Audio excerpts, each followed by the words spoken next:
क्या हालचाल भाई लोग। तो फाइनली गाइस पॉलीमर का लास्ट एंड फाइनल लेक्चर लेते हैं। तो यार हम फर्स्ट लेक्चर ले चुके हैं पॉलीमर का, तो आज लास्ट लेक्चर होगा, सेकंड लेक्चर होगा पॉलीमर का। तो इसके बाद आपका सारा पॉलीमर पूरा कंप्लीट एक डिटेल्ड वे में खत्म हो जाएगा। तो चलो यार सबसे पहले अपनी आंखें बंद करो, पूरी एनर्जी अंदर इकट्ठी करो और शुरू हो जाओ। तो गाइस चलो शुरू करते हैं आगे। यार हम क्लासिफिकेशन तक कर चुके थे पॉलीमर्स की, अब आगे कंटिन्यू करते हैं, बात करते हैं mechanism of formation of polythene के बारे में। अब हमारे सिलेबस में पॉलीथीन बनाने का मैकेनिज्म है, तो हम इसके मैकेनिज्म को देखेंगे। इसको आप ये भी कह सकते हो कि फ्री रेडिकल मैकेनिज्म के बारे में हम बात करते हैं। तो देखते हैं कि पॉलीथीन कैसे बनता है। तो पॉलीथीन बनाने के लिए 3 स्टेप से हमें होके गुजरना पड़ता है, तो हर एक स्टेप को हम आराम से देखते हैं। तो देखो पॉलीथीन बनाने का जो फर्स्ट स्टेप होता है उसको बोलते हैं हम चेन इनिशिएशन स्टेप, कि चेन का बनना स्टार्ट होना। देखो क्या होता है, पॉलीथीन का बनाना बहुत आसान है यार, बहुत सिंपल, बहुत ही सिंपल सा मैकेनिज्म है। देखो क्या होता है, पहले हम लेते हैं बेंजोइल पेरोक्साइड। ये है अपना क्या, बेंजोइल पेरोक्साइड है। तो हम बेंजोइल पेरोक्साइड लेते हैं। पेरोक्साइड देखो इसमें पेरोक्साइड लिंकेज है, ठीक है ना। तो हम बेंजोइल पेरोक्साइड लेते हैं। ये देखो इसमें फ्री रेडिकल्स जनरेट होते हैं, ठीक है ना। होमोलैटिक क्लीवेज होती है, होमोलैटिक क्लीवेज होती है तो फ्री रेडिकल जनरेट होते हैं। तो उसके बाद फाइनली लास्ट में क्या होता है, उसके बाद हमें फिनाइल रेडिकल मिल जाता है। क्या होता है, इधर से एक रेडिकल, देखो इधर 2 बॉन्ड है, 2 इलेक्ट्रॉन है सॉरी। तो एक इलेक्ट्रॉन ए ले लेता है, एक इलेक्ट्रॉन ए ले लेता है, तो एक कार्बन डाइऑक्साइड की फॉर्म में रिलीज हो जाती है, कार्बन डाइऑक्साइड गैस रिलीज हो जाती है और आपको फिनाइल रेडिकल मिल जाता है। तो सबसे पहले क्या होता है, आपको एक फिनाइल रेडिकल मिलता है, ठीक है। बेंजोइल पेरोक्साइड से आप फिनाइल रेडिकल लेते हो। अब क्या होता है, ए फिनाइल रेडिकल इथीन से रिएक्शन करके इसको इस रेडिकल में कन्वर्ट कर देता है, ठीक है। बहुत सिंपल है, देख सकते हो आप क्या होता है। ए रेडिकल जनरेट होंगे, है ना, ए रेडिकल जनरेट होंगे, तो ए रेडिकल इस रेडिकल से कंबाइन होकर एक बॉन्ड बना लेगा और एक रेडिकल इसमें रह जाएगा। तो फाइनली आपको एक पहला फ्री रेडिकल मिला, जो फाइनल मिला इस स्टेप में। वो क्या मिला, एक ऐसा रेडिकल है, ठीक है। ये आपको पहले फर्स्ट स्टेप में मिला। तो क्या हुआ, फर्स्ट स्टेप में आपने सबसे पहले क्या किया, चेन का बनाना स्टार्ट किया, चेन इनिशिएशन करना स्टार्ट किया। उसके बाद अब सेकंड स्टेप क्या है, चेन प्रोपगेटिंग स्टेप, चेन को लंबा करने वाला प्रोसेस। तो अब हम चेन को प्रोपगेट करेंगे, आगे आगे इंक्रीज करते जाएंगे। तो देखो अब सेकंड स्टेप में क्या होता है, बहुत सिंपल सा मैकेनिज्म है। तो उसके बाद अब क्या है, जो अपना फाइनल, जो हमें फर्स्ट स्टेप में फाइनल रिएक्टेंट मिला था उसको हमने आगे लिया। उसकी अगर हम इथीन से आगे रिएक्शन और करा रहे हैं तो देखो क्या होगा, इथीन इधर देखो, इसका देखो फिर वही चीज हो जाएगी, ऐसे फ्री रेडिकल मैकेनिज्म होगा। तो ये फ्री रेडिकल जनरेट होंगे, ठीक है, दोनों साइड। तो फ्री रेडिकल इधर बॉन्ड बन जाएगा एक, तो देखो क्या हुआ, C6H5CH2CH2 और इधर बॉन्ड बन गया और ये फ्री रेडिकल इधर आ गया। सिंपल है, कोई दिक्कत तो नहीं है। तो ये फ्री रेडिकल बन गया, ठीक है ना। तो उसके बाद प्रोडक्ट ए आ गया, प्रोडक्ट ए आ गया। अब ऐसे ही क्या होगा, ऐसे ही बार बार CH2CH2, ठीक है ना, बार बार इथीन जो ग्रुप है इधर लगते जाएंगे, इथीन ग्रुप लगते जाएंगे। तो ये आगे चेन इंक्रीज होती जाएगी, ठीक है ना। CH2CH2 ये जो इथीन ग्रुप है ये बार बार लगता जाएगा और बार बार चेन इंक्रीज होते जाएगी। तो फाइनली आपको ए मिलेगा, कि जिसमें C6H5 लास्ट में लगा हुआ है और बाद में ए लंबी सी चेन एक बनते आई है। समझ रहे हो ना, पहले हमने एक लिया, देखो पहले अपने पास ए था, सबसे पहले आराम से देखो, सबसे पहले हमने बेंजोइल पेरोक्साइड लिया, ठीक है। उससे हमने पहले फिनाइल, ठीक है ना, फिनाइल रेडिकल बनाया, फिनाइल रेडिकल की इथीन से कराई तो एक नवा रेडिकल बनाया, लॉन्ग रेडिकल बना अपने पास। तो अब इस रेडिकल की हमने आगे रिएक्शन कराई इथीन से, तो देखो रेडिकल की लेंथ इंक्रीज होते जा रही है, ठीक है। फिर हम अगर इथीन से कराएंगे तो फिर इधर 2 लग जाएंगे और 2 कार्बन वाले इथीन लग जाएगा, ठीक है। तो रेडिकल अब इधर आ जाएगा, ठीक है, जो सेकंड कार्बन होगा अपना दूसरे इथीन का, तो उसमें लग जाएगा। तो ऐसे एक लॉन्ग चेन बनती जाएगी। तो फाइनली हमें सेकंड स्टेप में मिल जाएगा C6H5 और एक लॉन्ग चेन ऑफ कार्बन, जिसको हमने N से डोनेट कर दिया कि एक लॉन्ग चेन है कार्बन की, और उसके बाद आगे हमने ऐसे लिख दिया और लास्ट में फ्री रेडिकल आता जाएगा। क्योंकि देखो जैसे अगर हम इधर एक इथीन और लगा दें, इधर एक इथीन और लगा दें, तो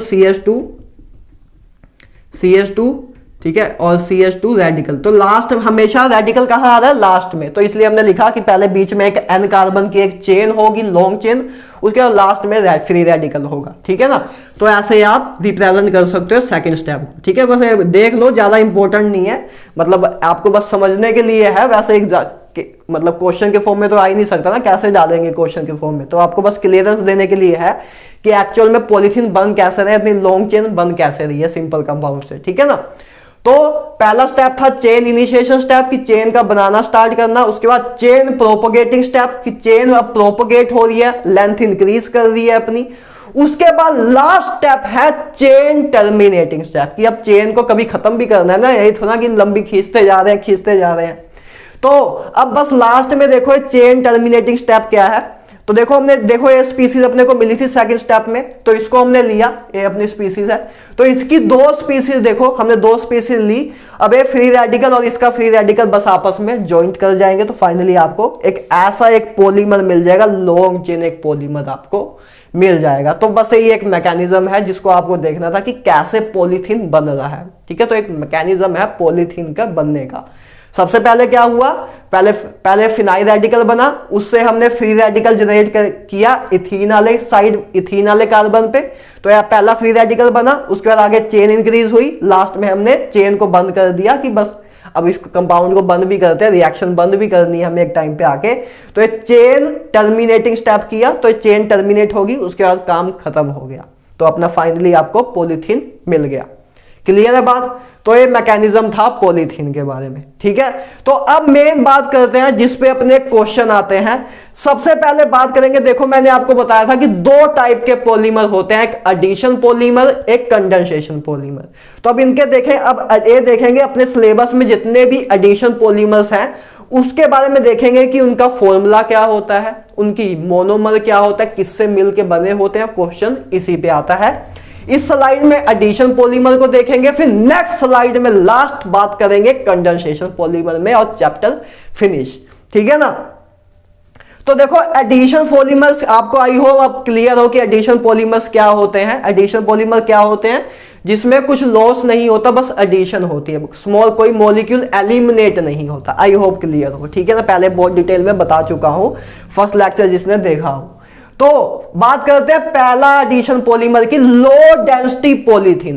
तो एडिशन पॉलीमर की पहली एग्जांपल क्या है, लो डेंसिटी पॉलीथीन। देखो पॉलीथीन गाइस दो टाइप के होते हैं, आपने देखा भी होगा, आप जब कभी जाते हो मार्केट में जाते हो तो आपको दो टाइप के पॉलीथीन मिलते हैं। एक वो जो पतले से होते हैं, जो मतलब जिनको अगर हम ऐसे खींचे तो फट जाएंगे, ठीक है ना, ऐसे एक पॉलीथीन होते हैं। और एक पॉलीथीन होते हैं जो स्ट्रॉन्ग होते हैं, जिनको हम ऐसे अगर खींचे तो मजबूत होते हैं, जल्दी फटते नहीं है।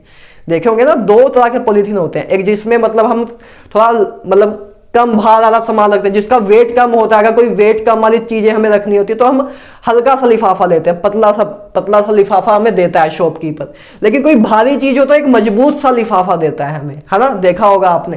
तो पॉलीथीन भी दो टाइप के होते हैं, एक लो डेंसिटी पॉलीथीन और एक हाई डेंसिटी पॉलीथीन, ठीक है। दोनों है पॉलीथीन ही, इथीन के मॉलिक्यूल लगातार चेन बना के आपको पॉलीथीन दे रहे हैं, बस डेंसिटी में फर्क है। एक थोड़ा मजबूत है, जैसे कि उसका लिफाफा मजबूत होता है, ठीक है ना, और एक थोड़ा वीक है, बस बात इतनी है। तो लो डेंसिटी पॉलीथीन क्या होते हैं, तो देखो लो डेंसिटी पॉलीथीन पहले नाम से क्लियर हो है, जिसकी डेंसिटी कम हो, ठीक है, जिसकी डेंसिटी कम हो।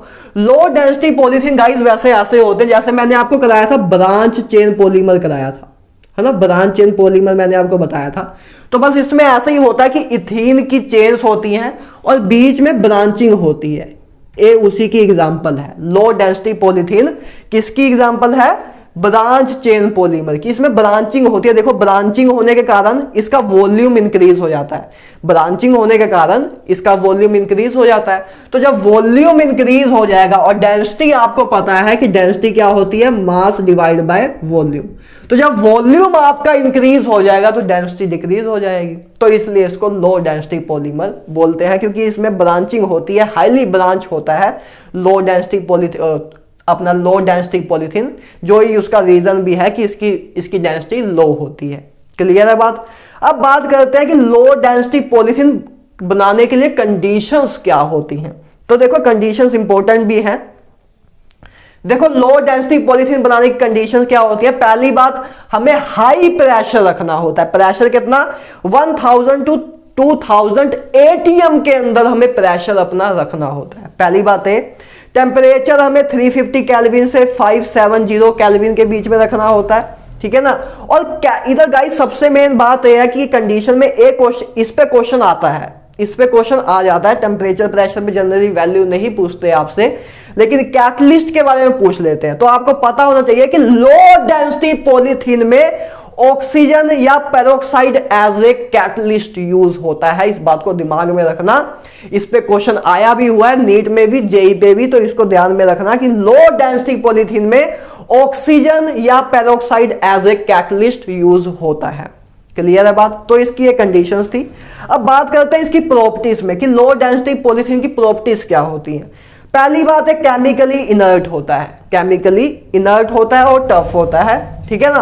और दूसरी बात है फ्लेक्सिबल होता है and poor conductor of electricity, flexible होता है और पुअर कंडक्टर ऑफ इलेक्ट्रिसिटी होता है। इलेक्ट्रिसिटी का एक पुअर कंडक्टर होता है, ठीक है, इलेक्ट्रिसिटी कंडक्ट नहीं करता। क्लियर है बात। तो कंडीशंस हमने देख ली कि क्या क्या कंडीशन चाहिए होती है लो डेंसिटी पॉलीथीन बनने के लिए। उसमें सबसे मेन बात आपको कैटलिस्ट पता होना चाहिए, कौन सा यूज होता है। उसके बाद प्रॉपर्टीज हमने देख ली, ठीक है। उसके बाद लास्ट में यूजेस कि कहां यूज होता है अपने डेली लाइफ में, हम कहां कहां इसको देखते हैं। तो ये यूज होता है इंसुलेशन ऑफ वायर, जो आपने देखा होगा वायर होती हैं आपकी, तारे होती हैं, उसके ऊपर एक मतलब पॉलीमर की एक इंसुलेशन दी हो जाती है, एक फाइबर सी इंसुलेशन दी जाती है, आपने देखा होगा, ठीक है ना, कि हमें करंट ना लगे। क्यों दिया, तो उसमें यूज होता है लो डेंसिटी पॉलीथीन। क्यों, क्योंकि लो density polythene is a poor conductor of electricity, इसलिए इसको इंसुलेशन ऑफ वायर के लिए भी यूज किया जाता है। जो अंदर कॉपर वायर होती है, कॉपर वायर के ऊपर एक इंसुलेशन होती है प्लास्टिक सी या फाइबर की, है ना, तो उसमें यूज होता है लो डेंसिटी पॉलीथीन, ठीक है ना। और टॉयस में, खिलौने में, ठीक है ना, खिलौने जो होते हैं बच्चों के खेलने वाले, जब हम भी खेलते थे कभी ना कभी, तो उसमें भी लो डेंसिटी पॉलीथीन से ही टॉयस भी अपने बने होते हैं। क्लियर है बात। तो ये हो गया आपका लो डेंसिटी पॉलीथीन। तो अब नेक्स्ट बात करें हाई डेंसिटी पॉलीथीन। अब हाई डेंसिटी पॉलीथीन की बात करें तो इसकी पहले सबसे बात करते हैं कि इसकी कंडीशंस क्या हैं। हाई डेंसिटी पॉलीथीन क्या होता है, हाई डेंसिटी पॉलीथीन में ब्रांच नहीं होती, लीनियर स्ट्रक्चर होता है। तो जब लीनियर स्ट्रक्चर होगा तो अच्छी खासी पैकेजिंग होगी। ये तो मैंने आपको दिखाने के लिए दिखाया, वैसे देखो जब ऐसे होगा, लीनियर होगा तो ऐसे अच्छी खासी पैकेजिंग होगी, है ना, अच्छी खासी एक पैकेजिंग होगी, ठीक है ना, अच्छी खासी एक पैकेजिंग होगी। इस करके इसकी हाई डेंसिटी होती है, डेंसिटी बहुत हाई होती है, इसलिए इसको हाई डेंसिटी पॉलीथीन बोलते हैं, ठीक है ना। सबसे मेन बात करते हैं इसकी कंडीशंस पे। एक क्या कंडीशन चाहिए होती है हाई डेंसिटी पॉलीथीन बनाने के लिए। सबसे पहली बात देखो, हमें 6 से 7 एटीएम प्रेशर चाहिए होता है, ठीक है ना। 6 से 7 एटीएम प्रेशर, एक मतलब नॉर्मल प्रेशर, ज्यादा हाई प्रेशर नहीं। इसमें देखो कितना हाई हमें प्रेशर भी चाहिए होता था, और हमें पॉलीथीन जो मिलता भी था वो भी लो डेंसिटी पॉलीथीन मिलता था। तो हाई डेंसिटी पॉलीथीन बनाने के लिए हमें 6 से 7 एटीएम प्रेशर चाहिए। टेम्परेचर 33 केल्विन, है ना, 33 केल्विन से 343 केल्विन के बीच में टेम्परेचर, ज्यादा कोई टफ टेम्परेचर नहीं है, आराम से हम अचीव कर सकते हैं। और सबसे मेन बात, इसमें हमें जिगलर नाटा कैटलिस्ट चाहिए, वेरी वेरी इंपॉर्टेंट कैटलिस्ट, ठीक है ना। इसको याद रखना, कैटलिस्ट पे क्वेश्चन आ जाता है लो डेंसिटी पॉलीथीन के ऊपर भी, हाई डेंसिटी पॉलीथीन के ऊपर भी। तो याद रखेंगे हाई डेंसिटी पॉलीथीन में जिगलर नाटा कैटलिस्ट यूज होता है। जिगलर नाटा कैटलिस्ट क्या होता है, ए होता है, देखो ए होता है अपना एल्यूमिनियम ट्राइइथाइल प्लस देखो उसके बाद क्या है टाइटेनियम टेट्राक्लोराइड, ठीक है। तो इन दोनों का जो मिक्सचर होता है उसको बोलते हैं हम जिगलर नाटा कैटलिस्ट, ठीक है ना। एल्यूमिनियम ट्राइइथाइल, ठीक है ना, एल्यूमिनियम ट्राइइथाइल और टाइटेनियम टेट्राक्लोराइड, तो ये होता है जिगलर नाटा कैटलिस्ट। इसको याद रखना, बहुत इंपॉर्टेंट कैटलिस्ट है। कभी कभी तो फॉर्मूला ही पूछ लेते हैं कि जिगलर नाटा कैटलिस्ट का फॉर्मूला क्या है, या किस जिगलर नाटा कैटलिस्ट कौन सा स्पीसीज, कौन सा मिक्सचर जिगलर नाटा कैटलिस्ट को रिप्रेजेंट कर रहा है, तो इसको आप याद रखेंगे, ठीक है। तो हाई डेंसिटी पॉलीथीन की कंडीशन यही है, प्रेशर इतना, टेम्परेचर इतना, और कैटलिस्ट जिगलर नाटा यूज होता है। उसमें क्या यूज होता था, ऑक्सीजन या पेरोक्साइड यूज होता था, क्लियर है बात। तो नेक्स्ट बात करें गाइस प्रॉपर्टीज के बारे में कि प्रॉपर्टीज इसकी क्या है, जैसे हमने उसमें बात की थी। तो ए बी केमिकली इनर्ट और टफ होता है, पहली बात तो ए बी केमिकली इनर्ट और टफ होता है, और दूसरी बात हार्ड होता है। सिंपल सी बात है, गैस भी कर सकते हो, हाई डेंसिटी पॉलीथीन है तो हार्ड ही होगा, ठीक है ना। नेक्स्ट बात करें इसके यूसेस क्या है, तो इसी के यूसेस है बकेट्स, ठीक है, बाल्टी, ठीक है, जो बाल्टी अपने में थंबनेल भी आपने देखा होगा, तो बकेट्स, डस्टबिन जो अपने घर में होते हैं, ठीक है, बोटल्स, ठीक है, बोटल्स जो अपने बोटल्स होती हैं, बोतल ले रही, ठीक है, प्यारी सी बोतल, तो ये भी अपनी हाई डेंसिटी पॉलीथीन से बनी होती हैं, ठीक है ना, पाइप्स एक्सेट्रा, ठीक है ना। तो ये सारी अपने हाई डेंसिटी पॉलीथीन की एग्जांपल्स भी हैं।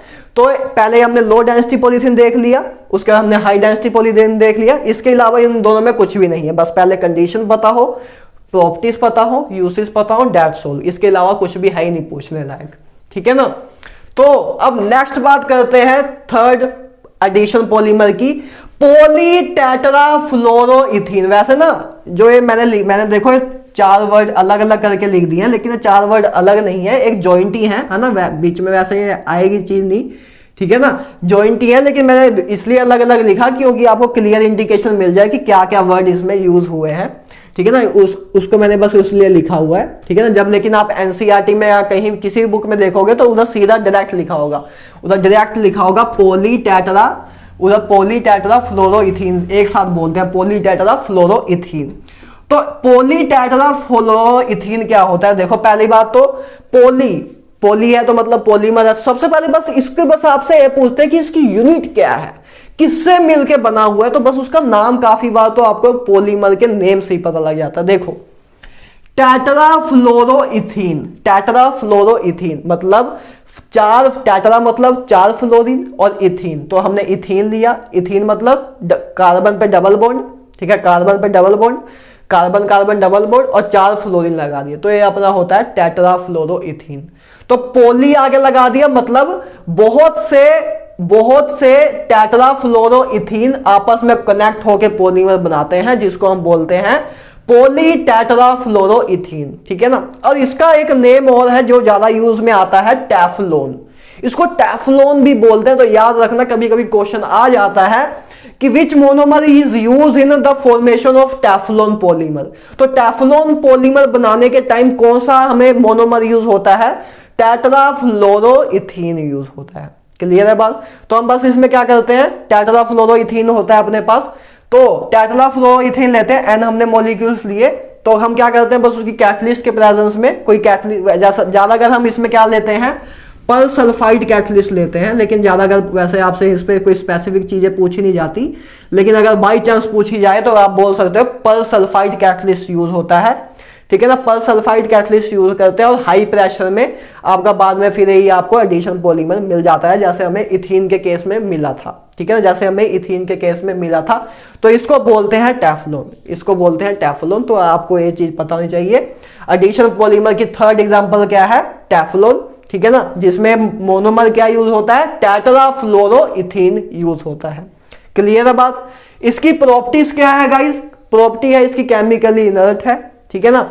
Resistance to attack by corrosive agent, जो क्रोजन करते हैं, जो रिएक्टेंट क्रोजन करते हैं उसको रेसिस्ट करता है, उससे रेसिस्टेंस एग्जिस्ट करता है।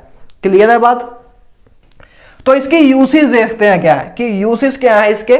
पहला यूज है non stick surface coated utensil. आपने बर्तन देखे होंगे जो नॉन स्टिक, हम कहते हैं ना आजकल ऐड भी आती है कि नॉन स्टिक बर्तन है, ठीक है ना, नॉन स्टिक है, तो उसमें उसकी जो नॉन स्टिक बर्तन होता है उसमें कोटिंग की होती है, उसके सरफेस जो सरफेस होता है उसको कोट किया जाता है, उसमें कोटिंग की जाती है टेफ्लॉन की, इस करके वो नॉन स्टिक बन जाता है। क्यों? क्योंकि ये resistance to attack by corrosive agent, क्योंकि ये इसकी प्रॉपर्टी है कि एक रेसिस्ट करता है क्रोजिव एजेंट्स को, इसलिए नॉन स्टिक कोटिंग बनाने में, यूटेंसिल में मतलब बर्तन में, नॉन स्टिक बर्तन बनाने में यूज होता है। पहली बात तो ये क्लियर है, ठीक है ना।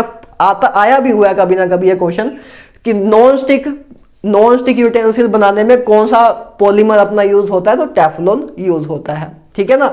और दूसरा यूज ऑयल सील एंड गास्केट्स में यूज होता है, ऑयल सील्स में और गास्केट में। गास्केट्स मतलब जैसे आपके घर में कुकर होगा, कुकर में कुकर की एक ब्लैक सी वो होती है ना, रबर सी, कुकर में जब हम कुकर होता है अपने पास जो घर पे, उसमें ऐसे अपने पास उसमें एक ब्लैक सी एक ऐसे रिंग सी भी लगती है, आपने देखी हो, ऑब्जर्व की हो, ठीक है ना। तो उसको बोलते हैं गास्केट। कुकर की एक गास्केट की एक टाइप है जो कि हमने जनरल डेली यूज में होती है, वो कुकर में यूज होती है। ऐसे ब्लैक सी एक रिंग सी होती है जो कुकर में लगी होती है, तो उसको बोलते हैं गास्केट्स, ठीक है ना। फाइबर मतलब पॉलीमर की बनी होती है, रबर की होती है।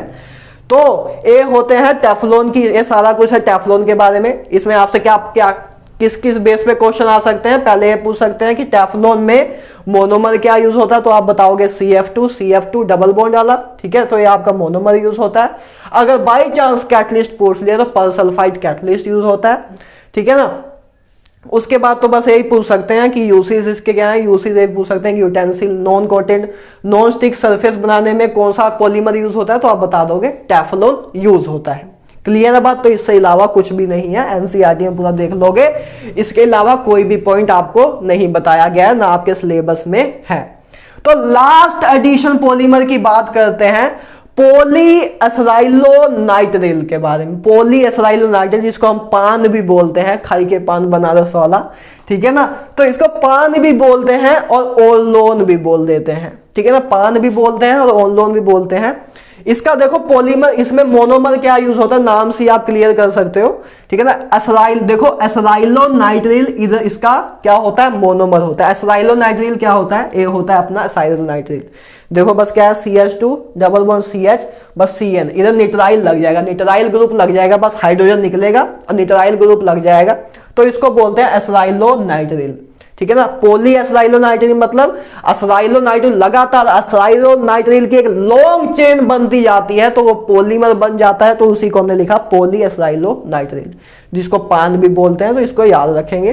तो बस इसमें भी क्या होगा, बस आपका बस ऐसे होगा, ये पॉलीमर लास्ट में बन जाएगा, है ना। देखो बस क्या होगा, आगे इधर भी इसकी चेन बनती जाएंगी, ठीक है ना, इधर से भी इसकी चेन बनती जाएंगी, तो एक लॉन्ग चेन ऐसे बनती जाएगी, एक लॉन्ग चेन ऐसे बनती जाएगी, जैसे हमने इथीन के केस में देखा था, ठीक है ना। तो हम लॉन्ग चेन लिखते नहीं है, उसको हम उसके मतलब एक यूनिट मोनोमर से ही रिप्रेजेंट कर देते हैं, और हम इस साइड दो लाइन ऐसे बना देते हैं कि हमें बस इंडिकेशन मिले कि ए से मॉलिक्यूल बार बार आगे आ रहे हैं, इस साइड भी और इस साइड भी।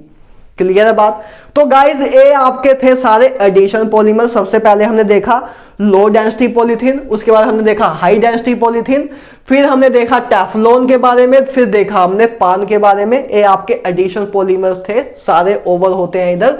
अब बात करते हैं नेक्स्ट स्लाइड में कंडेंसेशन पॉलीमर्स के बारे में, और इस चैप्टर को फिनिश करते हैं। तो सबसे पहले इसका स्क्रीनशॉट लो, फिर आगे कंटिन्यू करते। तो ले लो गाइस, स्क्रीनशॉट ले लो। तो हाँ भाई लोग, तो चलो यार नेक्स्ट स्लाइड करते हैं, बात करते हैं हम कंडेंसेशन पॉलीमर के बारे में। हम एडिशन पॉलीमर 4 देख चुके हैं, 1-2 और देखेंगे। उससे पहले बात करते हैं कंडेंसेशन पॉलीमर्स के बारे में।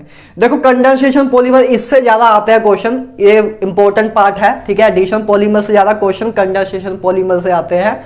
तो सबसे पहली बात करते हैं पॉलीअमाइड्स की। पॉलीअमाइड्स क्या होते हैं, वो पॉलीमर जिसमें अमाइड लिंकेज हो, वो पॉलीमर जिसमें अमाइड लिंकेज हो, उनको बोलते हैं पॉलीअमाइड, ठीक है। बात क्लियर है। Condensation polymer, I hope definition तो क्लियर होगी, पिछले लेक्चर में हम कर चुके थे कि स्मॉल मॉलिक्यूल्स एलिमिनेट होकर जब हमें पॉलीमर मिलता है, उसको हम बोलते हैं कंडेंसेशन पॉलीमर, ठीक है ना।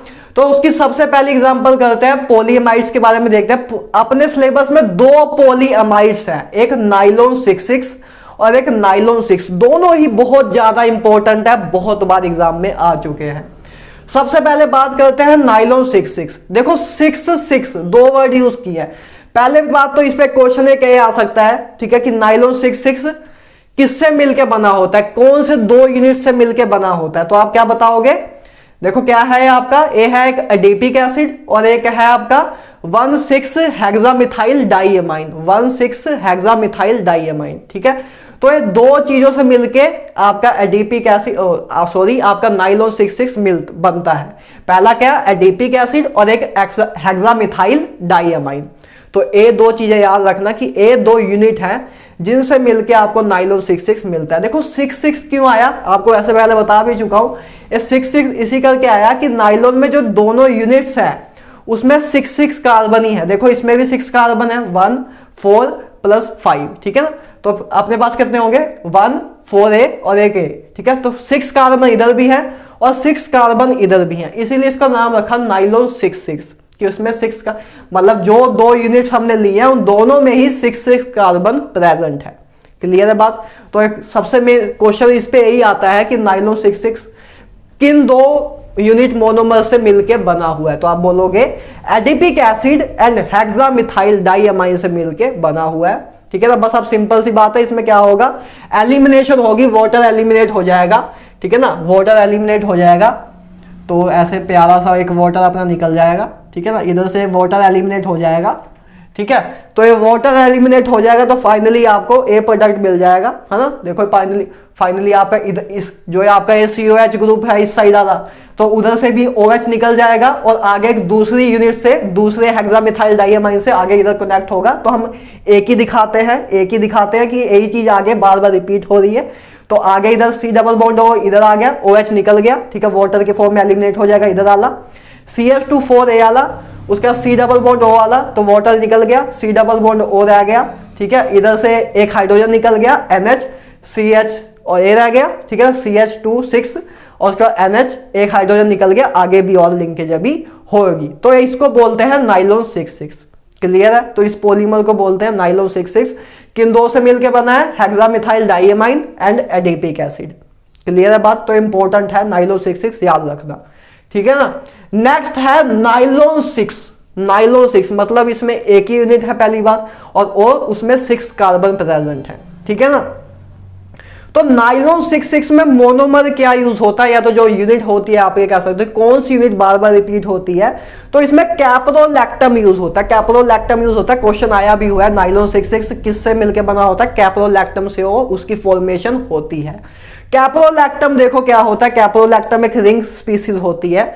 देखो ये रिंग स्पीसीज होती है, इसमें क्या होता है, नाइट्रोजन H और उसके बाद आपने देखो 6 कार्बन है, S6 कार्बन है और उसमें एक कार्बोनाइल ग्रुप लगा हुआ है, ठीक है ना। तो ये आपका कैप्रोलैक्टम होता है। कितने मेंबर वाली रिंग है, देखो 1 2 3 4 5 6 7, तो 7 मेंबर वाली रिंग है कैप्रोलैक्टम की, है ना। 7 मेंबर वाली रिंग है कैप्रोलैक्टम की। तो जब इसकी हम देखो हमने इतने टेम्परेचर पे और वाटर की प्रेजेंस में जब हम रिएक्शन कराते हैं तो क्या होता है, ये बॉन्ड ब्रेक हो जाता है। ये बॉन्ड ब्रेक हो जाता है तो फाइनली आपको ये पॉलीमर मिलता है जिसमें देखो C डबल बॉन्ड O, उसके बाद 5 आपके पास है, 5 आपके पास, ठीक है, 5 आपके पास CH2 ग्रुप, ठीक है, उसके बाद लास्ट में इधर NH ग्रुप, और ऐसे ऐसे आगे आगे लिंकेज बनती जाती है।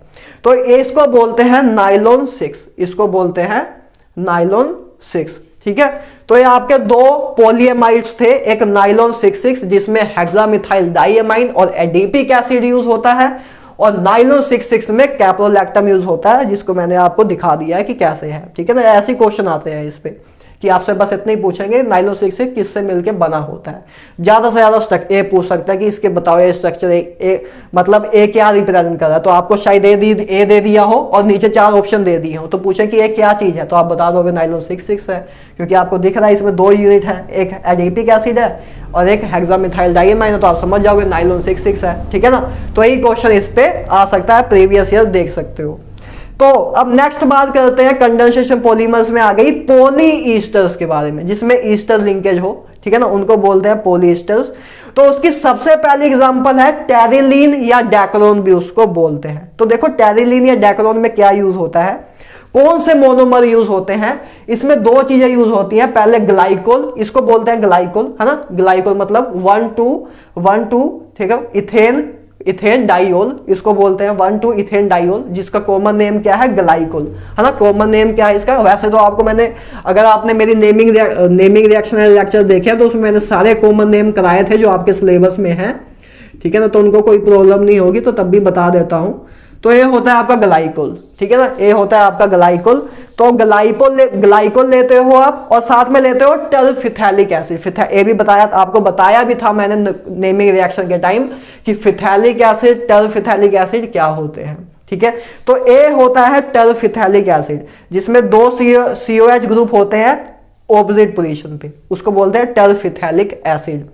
तो टेरिलीन या डेक्रोन में ये पूछते हैं कि कौन सी यूनिट्स यूज होती है, तो आप बोलोगे ग्लाइकोल और टर्फिथैलिक एसिड यूज होता है। ठीक है, तो बस उसके बाद तो कोई दिक्कत ही नहीं है। बस क्या इसमें ये भी पूछ सकते हैं, आज वैसे अभी तक इस पे क्वेश्चन आया नहीं हुआ है, तो बहुत ज्यादा चांस है कि इस पे क्वेश्चन आपके टाइम आ सकता है, एक नवा क्वेश्चन फ्रेम हो सकता है। इसमें अभी तक ये पूछा नहीं गया है कि इसमें कौन सा कैटलिस्ट यूज होता है, तो आप बता सकते हो। इसमें याद रखना कि जिंक एसीटेट एंटीमनी ट्राइऑक्साइड इसमें यूज होता है।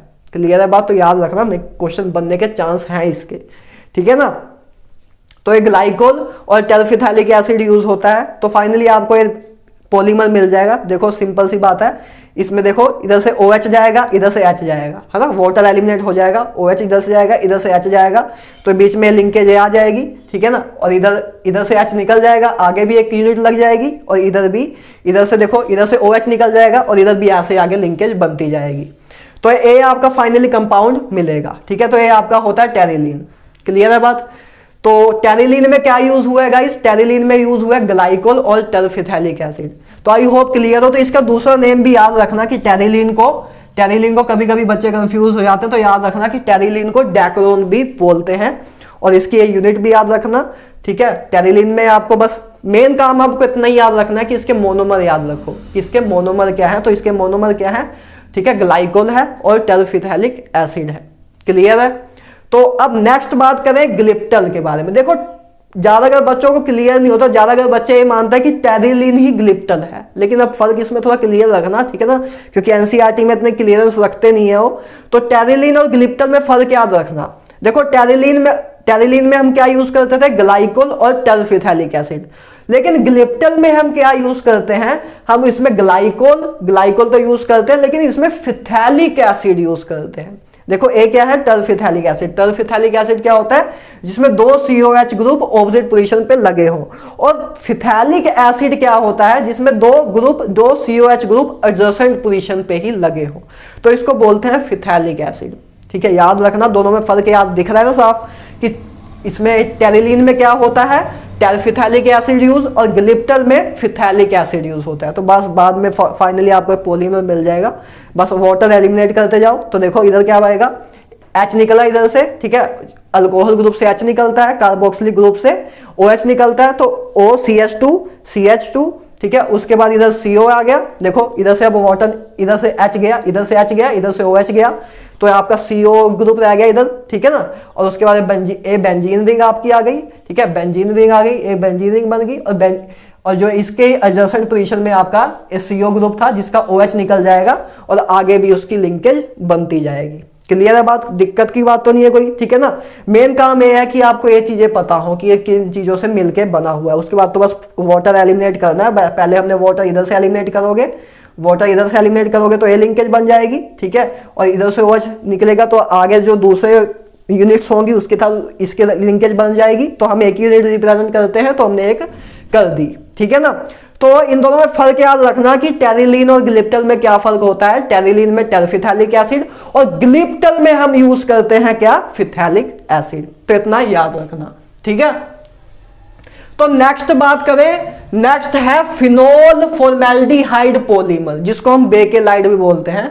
तो फिनोल फॉर्मेल्डिहाइड पॉलीमर की बात करें, बेकेलाइड जिसको हम बोलते हैं, तो इसकी बात करते हैं कैसे बनता है। जैसे देखो नाम से ही क्लियर हो रहा है कि इसमें क्या यूज होता है, फिनोल और फॉर्मेल्डिहाइड। तो हम फिनोल लेते हैं, इसको बोलते हैं फिनोल, और ये अपना है फॉर्मेल्डिहाइड, छोटू सा प्यारू सा।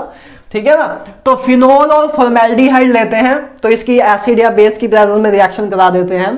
तो अपने को पहले एक मिलता है, देखो क्या है अपना, ये हाइड्रोक्सी मिथेन फिनोल है। इसको क्या बोलते हैं, हाइड्रोक्सी मिथेन फिनोल है। तो ये आपका पहले आप जब फिनोल की एल्डिहाइड से फॉर्मेल्डिहाइड से रिएक्शन कराया, तो आपको एक कंपाउंड मिला। तो उसके बाद आपने जब N मॉलिक्यूल्स लिए इसके, जब इसके N मॉलिक्यूल्स लिए स्पीसीज के, तब आगे बस देखो जब आपने N मॉलिक्यूल्स लिए, तो एक लीनियर पॉलीमर आपका बना। एक आपका लीनियर पॉलीमर बना इसी का यूज करके, इसी का बार बार यूज करके आपका एक लीनियर पॉलीमर बना जिसको हम बोलते हैं नोवोलैक। आपने देखा होगा एक पेंट की कंपनी है नोवोलैक, तो ये उस पेंट वाली कंपनी ने नाम अपना नोवोलैक क्यों रखा, क्योंकि ये जो इसी एक यही चीज पेंट बनाने में यूज होती है। तो नोवोलैक आपने कंपनी का नाम सुना भी होगा, तो नोवोलैक पेंट में यूज होता है, तो इसको याद रखना, तो इसको बोलते हैं नोवोलैक, ठीक है ना। तो ये नोवोलैक हो गया। बात करते हैं बेकेलाइट की। तो नोवोलैक, अब हमने नोवोलैक लिया, तो नोवोलैक की जब क्रॉस लिंकेज होने लग जाती है, देखो नोवोलैक क्या है, एक लीनियर पॉलीमर है। तो नोवोलैक वाले जो कंपाउंड है इसमें अब क्रॉस लिंकेज होने लग जाए, जैसे इधर भी अब है और नीचे भी क्रॉस लिंकेज होने लग जाए, तो अपना बेकेलाइट मिल जाता है, उसको बोलते हैं बेकेलाइट। क्लियर है बात, सिंपल सी बात। फिर से देखो क्या हुआ, फिनोल और एल्डिहाइड लिया तो पहले अपने पास एक कंपाउंड मिला, तो उसकी बाद हमने फिर से उसकी पॉलीमराइजेशन कराई, तो हमें एक लीनियर पॉलीमर मिला जिसको हम नोवोलैक बोलते हैं। अब उसकी जब नोवोलैक की आगे क्रॉस लिंकेज होगी तो हमें बेकेलाइट मिल जाएगा, ठीक है। तो हमें एक बेकेलाइट मिल जाएगा, तो अपना काम हो जाएगा, ठीक है ना। ये बेकेलाइट जो है अपने जैसे स्विच होती है ना, जो इलेक्ट्रॉनिक स्विच होती हैं, इलेक्ट्रॉनिक स्विच आपके घर में लगी हैं, उसमें यूज होता है, ठीक है ना। स्विच वगैरह में यूज होते हैं बेकेलाइट अपना। तो अब नेक्स्ट बात करें मेलामाइन फॉर्मेल्डिहाइड यूटेंसिल, ठीक है ना। मेलामाइन फॉर्मेल्डिहाइड पॉलीमर, ठीक है ना, फॉर्मेल्डिहाइड पॉलीमर। तो मेलामाइन, देखो मेलामाइन शायद आपने ना सुना हो, तो आज देख लो कि मेलामाइन क्या होता है। फॉर्मेल्डिहाइड तो आपको पता है, मेलामाइन देखो ये आपका होता है मेलामाइन, ठीक है ना। देखो जिसमें नाइट्रोजन एक इधर है, एक इधर है, इधर है, ऐसे एक रिंग बनी है हेक्सागन, तो उसके बाद एक NH2 ग्रुप इधर, एक NH2 ग्रुप इधर, एक NH2 ग्रुप इधर, तो इसको बोलते हैं मेलामाइन, ठीक है। इसको याद रखना, इसको क्या बोलते हैं, मेलामाइन। तो मेलामाइन ये है और फॉर्मेल्डिहाइड, तो जो पॉलीमर मेलामाइन और फॉर्मेल्डिहाइड से मिलके बने उसको बोलते हैं मेलामाइन फॉर्मेल्डिहाइड पॉलीमर। क्लियर है बात। तो देखो इसमें बस क्या होगा, सबसे पहले मेलामाइन लिया आपने, फॉर्मेल्डिहाइड लिया, वाटर एलिमिनेट कर दो, वाटर एलिमिनेट होगा, ठीक है ना। सॉरी, आपने बस इधर रिएक्शन कराई, देखो ये रिएक्शन कराओ, देखो अमाइन की आप जब एल्डिहाइड से रिएक्शन कराते हो, आपको मैंने अमाइन की कार्बोनाइल ग्रुप से रिएक्शन कराना सिखाया हुआ है, तो आई होप आपको इतनी ऑर्गेनिक अब आती है, ठीक है ना। तो अब आप जब मेलामाइन की फॉर्मेल्डिहाइड से रिएक्शन कराओगे तो आपको ये मिल जाएगी, एक ऐसी स्पीशीज मिलेगी, ठीक है ना, जिसमें NH, ठीक है, CH2OH लग जाएगा, ठीक है, अल्कोहल ग्रुप लग जाएगा। तो उसके बाद ये जो ग्रुप है आपका, ये जो आपका स्पीशीज मिली है, एक इंटरमीडिएट मिला है, ये इंटरमीडिएट आगे पॉलीमराइजेशन करके फाइनली आपको मेलामाइन दे देगा। देखो पॉलीमराइजेशन कैसे हुई, देखो क्या होगा, ये OH ग्रुप निकलेगा इधर से, है ना, वाटर की फॉर्म में OH ग्रुप रिलीज होगा बाद में, और इधर से एक लिंकेज बननी स्टार्ट होगी, एक लिंकेज इधर से दूसरे ग्रुप से बननी स्टार्ट होगी, और इधर से ये अमाइन ग्रुप से भी एक लिंकेज बननी स्टार्ट होगी इधर, ठीक है ना, और नीचे भी लिंकेज बननी स्टार्ट होगी क्योंकि इधर भी एक अमाइन ग्रुप प्रेजेंट है, तो इधर से भी लिंकेज बननी पॉसिबल है। तो देखो तीन साइड से लिंकेज मिल रही है, एक इधर से भी लिंकेज होगी, एक इधर से भी लिंकेज होगी, और एक इधर से भी लिंकेज होगी। तो ये आपका किसकी एग्जांपल है, क्रॉस लिंक पॉलीमर की। एक किसकी एग्जांपल है, क्रॉस लिंक पॉलीमर की। तो आपके सिलेबस में बेकेलाइट और मेलामाइन जो पॉलीमर है, ये दोनों आपके क्रॉस लिंक पॉलीमर होते हैं, ठीक है। क्लियर है बात। तो इन चीजों को याद रखना, ये आ ही जाते हैं, हर साल आते ही रहते हैं, आपने देखा भी होगा। तो क्लियर है बात। ये बेकेलाइट है, ये मेलामाइन है। बेकेलाइट स्विच वगैरह में यूज होता है, मेलामाइन यूज होता है अनब्रोकेबल क्रोकरी में, जैसे कुछ ऐसे बर्तन हो, कुछ ऐसे प्लास्टिक वाले फाइबर वाले बर्तन हो, कुछ आपने देखा होगा जो अपने बकेट होती है, बाल्टी होती है या टब होता है, वो कुछ अनब्रेकेबल होते हैं, जिसको कहते हैं उसमें स्टिकर लगा होता है कि ये टूटेगा नहीं कभी, जितना मर्जी नीचे ठोक लो, मतलब इसको जितना मर्जी पीट लो, ये कभी टूटेगा नहीं। तो उनको बोलते हैं अनब्रोकेबल क्रोकरी, जिसमें मेलामाइन यूज होता है, ठीक है ना, कि वो टूटते नहीं है। तो उसमें कौन सा पॉलीमर यूज होता है, मेलामाइन फॉर्मेल्डिहाइड पॉलीमर यूज होता है। तो ये हमने देखे कुछ कंडेंसेशन पॉलीमर्स के बारे में। अब नेक्स्ट स्लाइड लेते हैं, लास्ट स्लाइड होगी, इसके बाद आपका चैप्टर फिनिश हो जाएगा। तो इसका चलो स्क्रीनशॉट लो, फिर आगे कंटिन्यू करते हैं, ले लो। तो हाँ भाई लोग, तो चलो यार लास्ट स्लाइड करते हैं पॉलीमर्स के, और इस चैप्टर को अपना फिनिश करते हैं। तो हमने गाइस पॉलीमर्स के काफी टाइप्स देख लिए, काफी टाइप्स के हमने पॉलीमर्स देख लिए हैं, उसको ही आगे अब कंटिन्यू करेंगे। ठीक है, कुछ प्यारे प्यारे कंसेप्ट और करेंगे और उसके बाद अपने इस चैप्टर को फिनिश कर देंगे।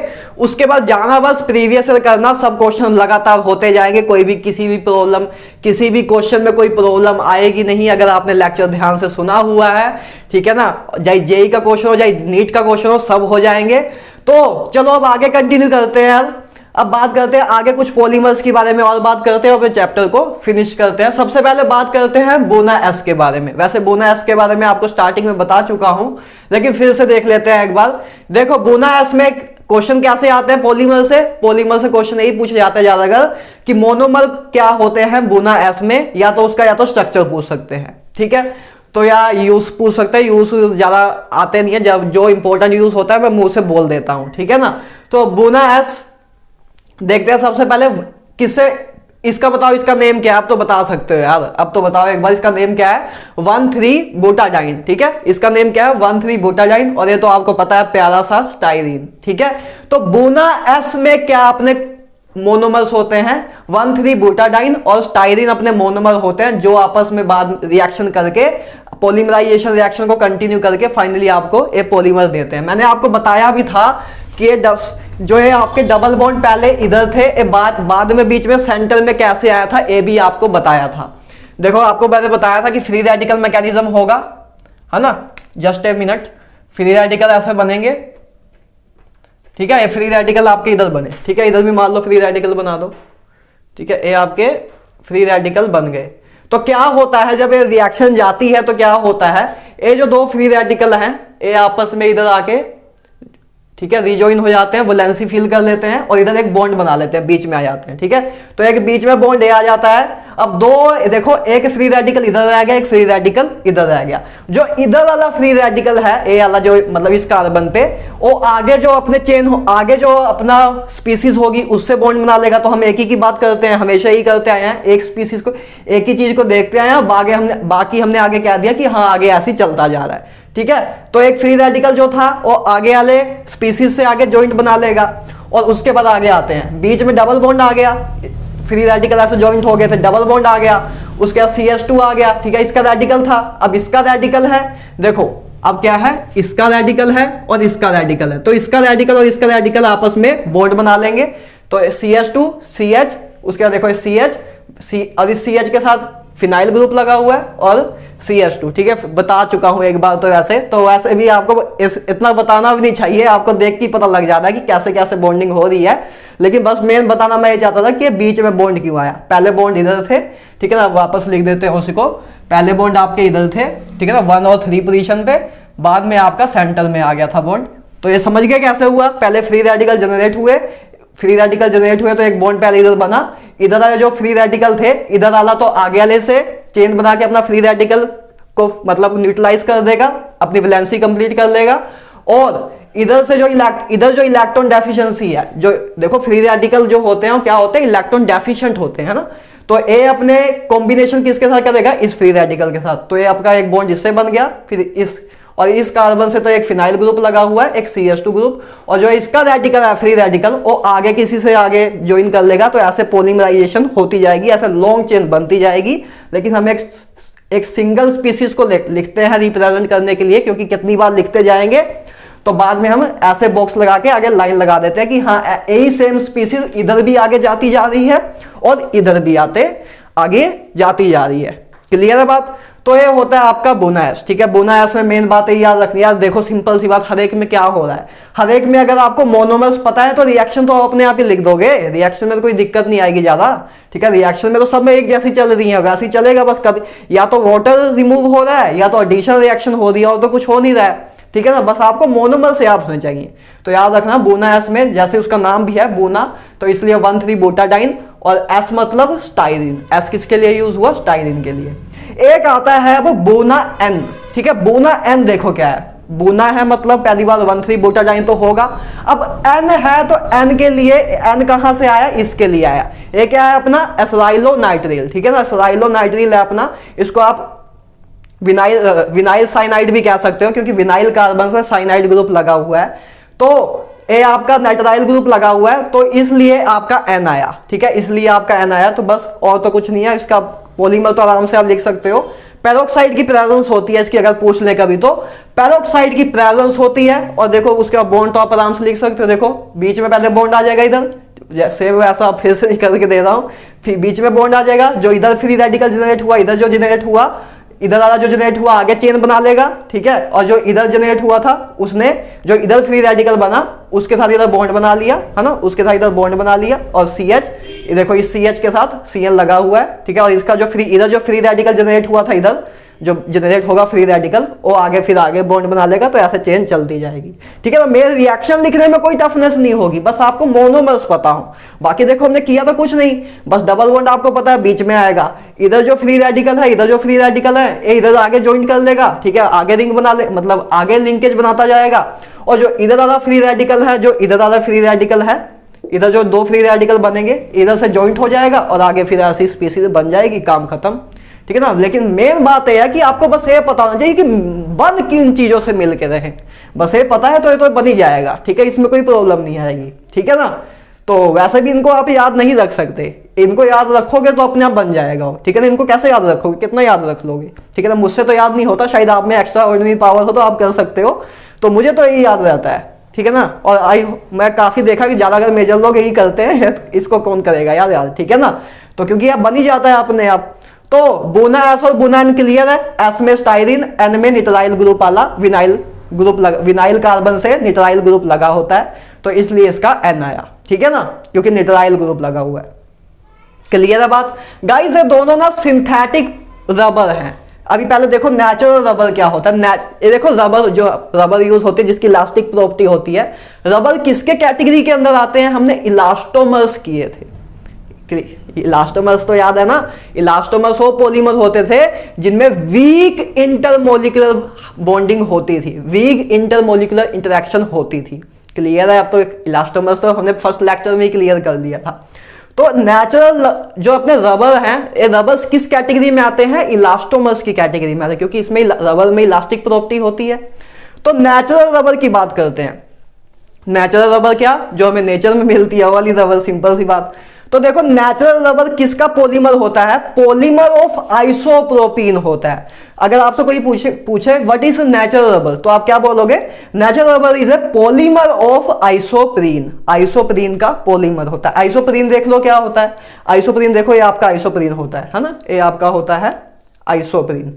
देखो आइसोप्रीन क्या है, 1,3, देखो ऐसे भी लिख सकते हो, इसको बोल सकते हो आप 2 मिथाइल, देखो 2 सेकंड कार्बन पे मिथाइल ग्रुप लगा है, तो 2 मिथाइल 1,3 बूटाडाइन, सिंपल सी बात। उधर बूटाडाइन था, बस इधर 2 मिथाइल 1,3 बूटाडाइन, और कुछ नहीं है। तो ये होता है आपका आइसोप्रीन, ठीक है। तो नेचुरल रबर बस क्या होता है, आइसोप्रीन के ही मोनोमर्स आपस में लिंकेज कर करके पॉलीमर देते हैं, तो उसको हम बोलते हैं आइसोप्रीन, दैट सिंपल, और कुछ नहीं है, ठीक है ना, और कुछ नहीं है। बस देखो क्या होगा, इधर इधर डबल बॉन्ड थे, डबल बॉन्ड जब पॉलीमराइजेशन होगी तो बीच में आ जाएगा, डबल बॉन्ड इधर आ जाएगा, ठीक है। जो इधर रेडिकल है, इधर फ्री रेडिकल जो बनेगा, है ना, देखो रेडिकल कहां कहां बनने थे, एक इधर बनना था, एक इधर, एक इधर, एक इधर। जो इधर वाले थे उन्होंने तो बीच में बॉन्ड बना लिया, इधर वाले 2 बचे, तो इधर वाला जो बचा वो आगे लिंकेज बना देगा। देखो मैं चेन लिखी है कि आगे ऐसे चेन चलती जाएगी, ठीक है ना। और इधर वाला जो फ्री रेडिकल था, इधर वाला जो फ्री रेडिकल था, उसने आगे फिर दूसरे यूनिट से ऐसे बॉन्ड बनाता गया, तो उसके बाद ऐसे आगे चलता गया। तो ये है अपना नेचुरल रबर, ठीक है, इसको बोलते हैं अपना नेचुरल रबर। बस आपको मेन याद ये रखना कि इसकी यूनिट क्या है। तो आइसोप्रीन के पॉलीमर को बोलते हैं नेचुरल रबर। क्लियर है बात। तो ठीक है, नेचुरल रबर को याद रखना, काफी बच्चे कभी भूल जाते हैं और इस पे क्वेश्चन आ जाता है, ठीक है ना। अब एक बहुत ही प्यारा सा कंसेप्ट है वल्कनाइजेशन ऑफ रबर। तो देखो वल्कनाइजेशन ऑफ रबर एक बहुत ही इंटरेस्टिंग, बहुत ही प्यारा कंसेप्ट है गाइज।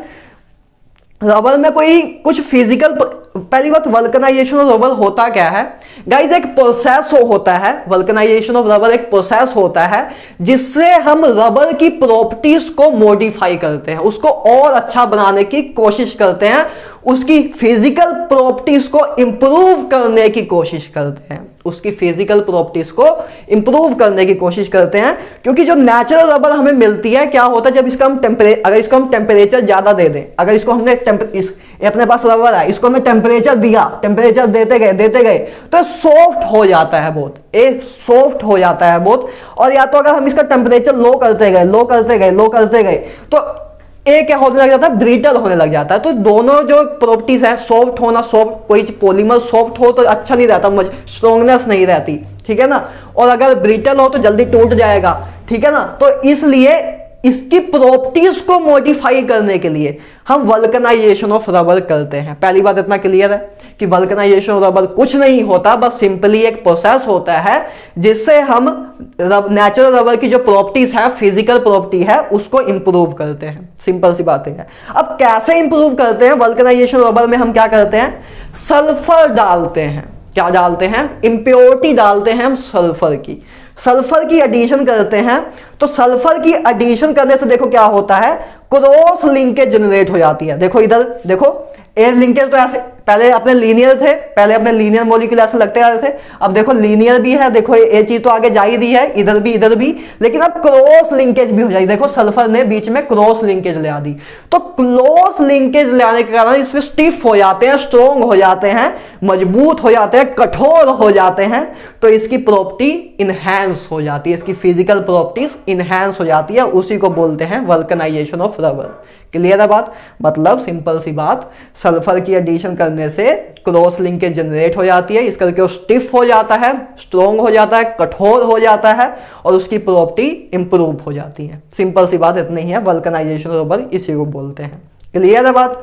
ठीक है ना। तो आई होप इधर तक क्लियर है, इस स्लाइड को बाद में देख लेते हैं, ठीक है ना। अब नेक्स्ट बात करते हैं सिंथेटिक रबर्स के बारे में। अब देखो पहले नेचुरल रबर्स हमने किया, नेचुरल रबर क्या, जो हमें नेचर से मिलती है। अब सिंथेटिक रबर्स क्या, जिनको हम बनाते हैं, आपके जैसे महान लोग बनाते हैं उनको, आपके जैसे इंजीनियर, आने वाले इंजीनियर, साइंटिस्ट, ये सब बनाएंगे। आप भी कुछ ना कुछ बना के जाना देश के लिए अपने। तो सिंथेटिक रबर्स की बात करें तो सिंथेटिक रबर्स अपने सिलेबस में कौन है, नियोप्रीन या पॉलीक्लोरोप्रीन, ठीक है, पॉलीक्लोरोप्रीन। तो देखो सिंथेटिक रबर क्या है, नियोप्रीन, ठीक है। नियोप्रीन देखते हैं। देखो सिंथेटिक रबर किससे बना होता है, देखो सिंथेटिक रबर कैसे बना है। सिंथेटिक रबर का मोनोमर क्या है, देखो अपना नेचुरल रबर का मोनोमर क्या था, नेचुरल रबर का मोनोमर क्या था, आइसोप्रीन, है ना, क्या था, 2 मिथाइल 1,3 ब्यूटाडाइन। और जो अपना नियोप्रीन है, नियोप्रीन जो पॉलीमर बना है, नियोप्रीन एक पॉलीमर है, वो किस मोनोमर से मिलकर बना है, 2 क्लोरो, बस मिथाइल की जगह इधर क्या आया, क्लोरो आया, तब हमें सिंथेटिक पॉलीमर बनता है, ठीक है। तो ये अपना सिंथेटिक पॉलीमर जो हमने खुद बनाया है, हमने खुद बनाया है, मैन मेड पॉलीमर्स है, ठीक है ना, रबर है, ठीक है ना। तो ए आपका देखो, बस आपने क्या लिया, 2 क्लोरो 1,3 ब्यूटाडाइन लिया, उसकी बस पॉलीमराइजेशन रिएक्शन होगी, तो बस सेंटर में डबल बॉन्ड आएगा, क्योंकि ब्यूटाडाइन है तो फ्री रेडिकल वही काम होगा यार, सिंपल सा ना। तो फ्री रेडिकल जनरेट होंगे, इधर डबल बॉन्ड आएगा, इधर जो फ्री रेडिकल है आगे जॉइंट बना लेगा किसी दूसरी यूनिट से, इधर जो फ्री रेडिकल है इस साइड आगे सेम मॉलिक्यूल से ऐसे ही बॉन्ड बनाता जाएगा और लॉन्ग चेन एक बनती जाएगी। तो ए है अपना नियोप्रीन, या आप कह सकते हो पॉलीक्लोरोप्रीन, है ना। क्यों? क्योंकि क्लोरोप्रीन ए क्या है अपना क्लोरोप्रीन, है ना, इसको क्लोरोप्रीन भी बोलते हैं, ठीक है ना, क्लोरोप्रीन भी बोलते हैं। तो इस करके हम इसको ऐसे रिप्रेजेंट करते हैं। और नियोप्रीन भी याद रखना, नियोप्रीन ज्यादा पूछते हैं कि नियोप्रीन अपना क्या है, तो या तो ये भी पूछ सकते हैं which of the following is synthetic polymer, तो आपको टिक लगाना होगा कि कौन सा ऑप्शन सिंथेटिक पॉलीमर है। उधर आपको दे दिया जाएगा बेकेलाइड, मेलामाइन, ठीक है ना, नियोप्रीन एक उसमें हो गई, ठीक है, और पॉलीथीन दे दिया मान लो, तो आपको पता है कि नियोप्रीन अपना क्या है, सिंथेटिक पॉलीमर है। तो आप टिक लगाओगे, 4 नंबर लेके आगे निकल जाओगे, सिंपल सी बात, ठीक है ना। सिंथेटिक पॉलीमर्स बूना एस और बूना एन भी अपने सिंथेटिक पॉलीमर्स हैं, ठीक है ना। मैं दूसरी बार फिर इधर लिखा नहीं मैंने, क्योंकि एक बार बता चुका हूं, तो एक बार इस चीज दोनों चीज को फिर से कॉपी करके उधर लिखूंगा, क्या फायदा, है ना। तो ये भी अपने सिंथेटिक पॉलीमर्स ही हैं, ठीक है। अपने 3 सिंथेटिक पॉलीमर्स हैं, एक नियोप्रीन, एक बूना एस और एक Buna N. I hope clear है, ठीक है ना। अब नेक्स्ट बात करते हैं गाइस बायोडिग्रेडेबल पॉलीमर से। लास्ट टॉपिक है और ये बच्चे ज्यादातर मिस करके जाते हैं, क्योंकि लास्ट में होता है, उसको थोड़ा सा कॉम्प्लेक्स सा लगता है, क्योंकि अभी तक सिंपल करते हैं, अचानक ही कुछ लेंथी सा आ गया नेम, तो बच्चे इसको मिस करके जाते हैं। और मैं देखा कि एनटीए ने इस पर बहुत लगातार क्वेश्चन बना दिया और बच्चे बर्बाद हो गए, ठीक है ना। काफी उन्होंने पूरे अच्छा तरह अपना सिलेबस सारा चैप्टर अच्छी तरह करा, ठीक है, हर एक पॉइंट पॉलीमर का करते गए, लेकिन लास्ट में सोचा कि ध्यान देते हैं, कभी आया नहीं है, और देखा बाद में तो भाई 4-5 एग्जाम में यही आया हुआ है। तो इसको भूल के ना जाना, इसको भूल के नहीं जाएंगे। आजकल एनटीए ऐसी चीजें ढूंढ रहा है क्योंकि पेपर बहुत ज्यादा हो गए हैं, ठीक है ना। सेम बात नीट की भी कहूंगा, क्योंकि एग्जाम बहुत ज्यादा होने लग गए हैं, एग्जाम बहुत ज्यादा होने लग गए हैं इसके करके। क्योंकि देखो नीट में भी जेई का इफेक्ट पड़ा है, क्योंकि नीट में भी केमिस्ट्री आती है, ठीक है ना। और अगर जो इसी साल अगर जो जेई मेंस में आए हैं क्वेश्चन, वही सेम अगर नीट में आ गए तो फिर नीट की वैल्यू कम हो जाएगी। इसलिए यूनिकनेस मेंटेन करके रखना बहुत कम रेयर हो गया, बहुत टफ हो गया एनटीए के लिए भी, क्योंकि इधर 16 पेपर हो रहे हैं और इधर नीट के लिए भी एक पेपर बनाना है जिसमें केमिस्ट्री आएगी। है चैप्टर एक ही, पॉलीमर छोटा सा चैप्टर है, 16 पेपर इधर, एक पेपर इधर, कितना यूनिकनेस ले आएंगे, ठीक है ना। तो ऐसा एक टाइम आएगा, आज से 2-3 साल बाद तो आप देखना कि ऐसा टाइम आएगा कि मतलब बस आप प्रीवियस क्वेश्चन कर जाओ, आपको कोई और बुक करने की जरूरत नहीं, तब भी अच्छी तरह पास हो जाओगे, एटलीस्ट मेंस में हो जाओगे। एडवांस का तो पता है, आपको पता होगा, फील होगा, ठीक है ना। एडवांस में तो मजा ही आ जाता है। तो ठीक है ना, ज्यादा फालतू बातें होगी लेकिन बीच बीच में बात कर लेनी चाहिए। नींद कोई काफी बच्चे सो रहे होंगे बीच में, तो मैंने कहा जगा देता हूँ। तो चलो बात करते हैं बायोडिग्रेडेबल पॉलीमर्स की। तो यार बात यह है कि जब ये पॉलीमर्स बना दिए थे, पॉलीथीन वगैरह बना दिए थे, तब साइंटिस्ट का, कुछ बंदों का दिमाग चला कि यार ये तो अपने इन्वायरमेंट को बहुत नुकसान पहुंचा रहे हैं, इसी कारण हमने पॉलीथीन बीच में बैन किया था, लेकिन पूरा सक्सेसफुल नहीं हो पाया, 1-2 स्टेट में ही हो पाया था सही तरह। तो पॉलीथीन हमने इसी करके बैन किया था क्योंकि वो नॉन बायोडिग्रेडेबल था, क्योंकि डिकम्पोज नहीं हो पाता था बैक्टीरिया के द्वारा। तो उसके बाद साइंटिस्ट ने काम करना स्टार्ट किया कि हम अब कुछ ऐसे पॉलीमर्स बनाते हैं जो कि बायोडिग्रेडेबल हैं, कि मतलब वो बाद में उनको डिकम्पोज कर सके, इन्वायरमेंट फ्रेंडली हो। पॉलीथीन इन्वायरमेंट फ्रेंडली नहीं है, इसी करके कभी हमको उसको समुद्र में ले जाके फेंकना होता है जब वेस्ट मटेरियल के तौर पे, या तो कभी हम आजकल तो स्पेस को भी गंदा करने लग गए हैं हम लोग, स्पेस में ले जाके प्लास्टिक की चीजें फेंक रहे हैं, ठीक है ना। तो ये सब हमें करना पड़ता है। इसके बाद फिर कुछ साइंटिस्ट को अकल आई, तो उन्होंने बायोडिग्रेडेबल पॉलीमर्स बनाने स्टार्ट किए जो कि इन्वायरमेंटल फ्रेंडली हो। पॉलीथीन अपना इन्वायरमेंटल फ्रेंडली नहीं है, वो आपको पता है। तो अब बात करते हैं बायोडिग्रेडेबल पॉलीमर्स के बारे में। तो एक देखो बहुत खतरनाक सा नेम है, ठीक है ना। तो पॉली बीटा हाइड्रोक्सी ब्यूटारेट को बीटा हाइड्रोक्सी वैलेरेट, तो ये आपका है पॉलीमर पहला बायोडिग्रेडेबल, ठीक है ना। डरो ना, आपको ज्यादा कर यही दिया होगा PHBV, ठीक है। इसको इतना लॉन्ग लेंथ नेम लिखते नहीं है, PHBV लिखा हुआ। ऐसे आप बस एक बार रीड कर लेना, ठीक है, रीड कर लोगे तो बस गैस हो जाएगा, लेकिन मेन आपको PHBV दिया जाएगा, ठीक है ना। आपको याद क्या रखना है कि 2 बायोडिग्रेडेबल पॉलीमर्स हैं, एक PHBV और एक नाइलॉन 2 नाइलॉन 6, ठीक है ना, PHBV, ठीक है। P पॉली, H हाइड्रेट, ठीक है, B और उसके बाद V, ठीक है, PHBV, ठीक है। PHBV एक आपका बायोडिग्रेडेबल पॉलीमर है। इसके पास मोनोमर याद रखने ही होंगे, ठीक है ना, मोनोमर भूल के ना जाना, इसी पे क्वेश्चन आएगा। अगर यूनिक क्वेश्चन उनको बनाना हुआ तो इस पे क्वेश्चन जरूर आएगा, ठीक है ना। तो बात करें, क्योंकि उनको पता है कि क्या चीजें बच्चे मिस कर जाते हैं, तो उन चीजों पे खेलते हैं वो लोग। उनको पता है ना कि उनको 10 लाख बच्चों में से निकालना है 10,000 बच्चों को, तो ऐसी चीजें ये ढूंढते हैं, ठीक है ना।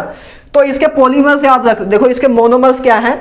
इसका एक मोनोमर है 3 हाइड्रोक्सी ब्यूटानिक एसिड और एक है 3 हाइड्रोक्सी पेंटोनिक एसिड। बहुत सिंपल से मोनोमर्स हैं, बस एक देखो 3 हाइड्रोक्सी, थर्ड पोजीशन पे OH ग्रुप, ठीक है, 3 हाइड्रोक्सी ब्यूटानिक एसिड और 3 हाइड्रोक्सी, फिर से थर्ड पोजीशन पे OH ग्रुप पेंटोनिक एसिड। बस एक में ब्यूटानिक एसिड है, 4 कार्बन है, एक में 5 कार्बन है, ठीक है, और COH ग्रुप इसमें भी है, OH इसमें भी है। तो बस ये मोनोमर लेंगे, अब बस वाटर निकाल दो, काम खत्म, ठीक है, वाटर निकाल दो, काम खत्म हो जाएगा आपका। तो ये आपने बस देखो क्या हुआ, इधर से H निकला, इधर से H निकला, इधर O रह गया, ठीक है, इधर CH3 इस कार्बन से लगा हुआ है, CH2 हमने लिख दिया। उसके बाद C डबल बॉन्ड O, है ना, C double bond O, OH आपका निकल जाएगा, है ना, सिंपल सी बात, आपका OH निकल जाएगा, इधर से H निकल जाएगा, है ना, इधर से H निकल के वाटर निकल गया, वाटर आपका निकल गया, तो इधर डबल बॉन्ड, इधर सॉरी सिंगल बॉन्ड O आया, है ना, इधर से O आया। सिंपल सी बात ये होगा, क्या होगी, ए वाटर आपका निकल जाएगा, वाटर ऐसे निकल जाएगा और ए लिंकेज ऐसे आ जाएगी, ए लिंकेज ऐसे आ जाएगी। तो फाइनली आपका एक कंपाउंड मिलेगा जिसमें ऑक्सीजन, पहले इधर ए आया, CO आया, फिर आपका ऑक्सीजन आया, उसके बाद ऑक्सीजन से CH कनेक्ट है, ये CH कनेक्ट है, और इस CH से एक साइड इथाइल ग्रुप है और एक साइड CH2, और इधर से भी OH निकल के अगली चेन में कनेक्ट हो जाएगा, तो इधर CO ही बचेगा। तो ये फाइनली आपका ये मिलेगा जिसको PHBV बोलते हैं। तो इसको आपको याद रखने की कोई जरूरत तो नहीं है कि इसको याद रखें PHBV क्या होता है। आप अगर इनको याद रख लोगे कि ये मोनोमर्स इनसे मिलकर बना होता है, तो आप अपने आप आराम से वाटर रिमूव करोगे और अपने आप बना लोगे उधर, ठीक है ना। तो इसलिए मोनोमर्स जरूरी है, बस मोनोमर्स बनाओ, काम खत्म करो, ठीक है ना। तो याद रखना 3 हाइड्रोक्सी बुटोनिक एसिड और 3 हाइड्रोक्सी पेंटोनिक एसिड यूज होता है। क्लियर है बात। तो ये आपका PHBV है जो कि बायोडिग्रेडेबल है, इन्वायरमेंट फ्रेंडली है, ठीक है ना। अब नेक्स्ट है नाइलॉन 2 नाइलॉन 6। देखो 2 है और 6 है, मतलब एक 2 कार्बन वाला हो, एक ऐसा कंपाउंड होगा जिसमें 2 कार्बन है और एक ऐसा कंपाउंड होगा जिसमें 6 कार्बन है, ठीक है। तो देखो क्या क्या है इसके मोनोमर्स, क्या क्या यूज होते हैं इसमें। एक यूज होता है ग्लाइसिन। देखो ग्लाइसिन मैंने आपको कराया था, कहाँ कराया था जल्दी बताओ। अब बताओ, सोचो कहाँ कराया था। आपको कराया था जनाब बायोमोलिक्यूल में। बायोमोलिक्यूल्स में जब हम अमीनो एसिड कर रहे थे उधर बताया था, और उधर एक स्पेशल चीज भी बताई थी ग्लाइसिन के बारे में। सोच के बताओ मुझे क्या बताया था। अगर अब मैं बोलने जा रहा हूं, अगर जिन्होंने मेरा बायोमोलिक्यूल का लेक्चर देखा है, तो अगर नहीं याद आ रहा है तो मारूंगा, ठीक है ना। तो ग्लाइसिन के बारे में मैंने आपको बताया था कि एक मात्र ऐसा अमीनो एसिड है जो ऑप्टिकली एक्टिव नहीं है। कमेंट में लिखना किसने सही बताया, किसने नहीं बताया, ठीक है ना। ऑप्टिकली एक्टिव नहीं है क्योंकि इसमें कायरल कार्बन नहीं है। बाकी जितने भी अमीनो एसिड हैं अपने सारे कायरल कार्बन उसमें प्रेजेंट हैं, तो ऑप्टिकली एक्टिव हैं। बस एक ही ऐसा मात्र ऑप्टिकली इनएक्टिव अमीनो एसिड है जिसको हम ग्लाइसिन बोलते हैं, ठीक है ना। तो चलो अब मेन बात आते हैं अपने इस चीज पे। तो नाइलॉन 2, पहले 2 वाला तो ग्लाइसिन, देखो 2 कार्बन है, ठीक है। तो ग्लाइसिन और 6 कार्बन वाला इधर क्या यूज करते हैं, amino caproic acid. Amino caproic acid देखो इसका स्ट्रक्चर ये है, अमाइन ग्रुप, बीच में 5 ethyl methyl group CH2 group, ठीक है। उसका COOH, तो ये आपका इसको बोलते हैं अमीनो कैप्रोइक एसिड। इसको फॉर्मूला याद रखना, पूछ सकते हैं, ठीक है ना। काफी बच्चों को ये चीज याद नहीं होगी इसको क्या बोलते हैं, तो इसको याद रखना, अमीनो कैप्रोइक एसिड याद रखेंगे। नाइलॉन 2 नाइलॉन 6 में क्या यूज होता है, glycine and amino caproic acid याद रखना, ठीक है ना। क्योंकि यही चीज बच्चे मिस करके जाते हैं, बाकी सब कुछ कर लेते हैं। तो बस उसके बाद तो यार कुछ नहीं है, वाटर एलिमिनेट करो, काम खत्म करो, ठीक है ना। देखो इधर से H निकलेगा, इधर NH रह जाएगा, ठीक है। CH2, ठीक है, CH2, इधर से OH निकला, इधर से OH निकला और इधर H निकला, तो वाटर एलिमिनेट, CONH, ठीक है, CONH। उसके फिर से मतलब ये अपने 5, ठीक है, 5 CH2 ग्रुप आ गए, उसका OH निकल जाएगा क्योंकि वो आगे लिंकेज बनाएगा, तो ऐसे आपका ये पॉलीमर बन जाएगा जिसको बोलते हैं नाइलॉन 2 नाइलॉन 6। तो ये आपके 2 बायोडिग्रेडेबल पॉलीमर्स हैं, बहुत प्यारे हैं और इन्वायरमेंटल फ्रेंडली हैं। सबसे मेन बात ये है, ठीक है। क्लियर है बात। अब देखो लास्ट में कुछ छोटे छोटे और भी कर लो। देखो पहला है पीवीसी पाइप्स, मैंने आपको पहले ही बताया। पॉलीविनाइल, इसको क्या बोलते हैं, पॉलीविनाइल क्लोराइड। देखो नाम से क्लियर हो रहा है, विनाइल क्लोराइड, ठीक है ना। शायद पता नहीं, मैं आपको पहले बता चुका हूं कि नहीं, मुझे याद नहीं है, शायद मुझे लग रहा है, फील आ रहा है कि बता चुका हूं एक बार, तब भी बात करते हैं। तो देखो विनाइल क्लोराइड है, ये है अपना विनाइल क्लोराइड। देखो विनाइल कार्बन क्या होता है, डबल बॉन्डेड कार्बन को बोलते हैं विनाइल कार्बन। अगर आपने ऑर्गेनिक सीरीज देखी है तो आप हंस रहे होगे कि भैया क्यों बता रहे हो ये सब चीजें, ठीक है ना। तो ये अपना है विनाइल कार्बन। तो विनाइल क्लोराइड, तो क्योंकि विनाइल कार्बन पे क्लोराइड लगा इसलिए इसको बोलते हैं विनाइल क्लोराइड। तो विनाइल क्लोराइड से जब पॉलीमर बनता है तो उसको बोलते हैं हम पॉलीविनाइल क्लोराइड। तो ये आपका विनाइल क्लोराइड है, तो बस ये पॉलीमर आपका बनेगा, ठीक है ना। इधर से भी लिंकेज ऐसे बनते जाएगी और इधर से भी ऐसे लिंकेज बनते जाएगी, तो आपका एक कंपाउंड बनेगा, तो आपका एक पॉलीमर बनेगा जिसको हम पीवीसी कहते हैं। पीवीसी की पाइप्स आपके घर में होंगी, उसमें यूज होता है, ठीक है ना। अब नेक्स्ट है यूरिया फॉर्मेल्डिहाइड रेसिन। देखो नाम से क्लियर हो रहा है, पहली बात यूरिया यूज हो रहा है। यूरिया मतलब, ठीक है, यूरिया का फॉर्मूला क्या होता है, NH2C डबल बॉन्ड O, ठीक है, NH2। तो ये यूरिया का फॉर्मूला होता है, याद रखना। कभी कभी यूरिया पे फिजिकल में भी न्यूमेरिकल आ जाते हैं, ठीक है ना। कहाँ आते हैं, डिप्रेशन इन फ्रीजिंग पॉइंट में। तो याद रखना यूरिया का फॉर्मूला ये है, ठीक है ना। आई थिंक मोलर मास इसका 60 है, एक बार काउंट करके देख लेना, मुझे अभी पूरा सही तरह याद नहीं है। आई होप 60 हो, ठीक है, लेकिन एक बार चेक कर लेना। तो क्योंकि उसमें 60 उधर मोलर मास उधर यूरिया का दिया नहीं होता और आपको बस यूरिया दिया होता, लेकिन आपको मोलर मास पता होना चाहिए। तो इसका 60 है आई थिंक, देख लेना, ठीक है ना। तो यूरिया फॉर्मेल्डिहाइड, ये आपका यूरिया है, ये आपका एल्डिहाइड है या फॉर्मेल्डिहाइड है, ठीक है ना। तो यूरिया और फॉर्मेल्डिहाइड से जब आपका पॉलीमर बनता है तो उसको बोलते हैं यूरिया फॉर्मेल्डिहाइड रेसिन, ठीक है ना। इसमें भी बस क्या करोगे आप, वाटर एलिमिनेट करोगे और तो कुछ रॉकेट साइंस लगानी नहीं है। इधर देखो, इधर से H निकला, ठीक है, क्योंकि आगे लिंकेज बनेगी NH CO NH, ठीक है, इधर तक कोई दिक्कत नहीं है। उसके बाद देखो, अच्छा इसमें वो है ना, मैंने आपको कराया था कि मैंने आपको बताया था कि जब अमाइन ग्रुप हो, है ना, अमाइन ग्रुप की अगर हम रिएक्शन कराएं, देखो मैंने आपको बताया था कि जब कार्बोनाइल ग्रुप हो, कार्बोनाइल ग्रुप की अगर अमाइन या अमाइन डेरिवेटिव से रिएक्शन कराएं, अमाइन या अमाइन डेरिवेटिव से रिएक्शन कराएं NH2Z, आपको मैंने रिएक्शन एक कराई थी। अब जिस बच्चे ने ऑर्गेनिक नहीं किया तो उसको टफ लगेगा स्टार्टिंग में, लेकिन देख लो। तो ये अगर हम ऐसे रिएक्शन कराते हैं तो ये चीज़ निकलती है, ठीक है ना, ये चीज़ अपनी निकलती है तो NZ आ जाता है। तो अब हमने एक चीज़ ये देखी थी।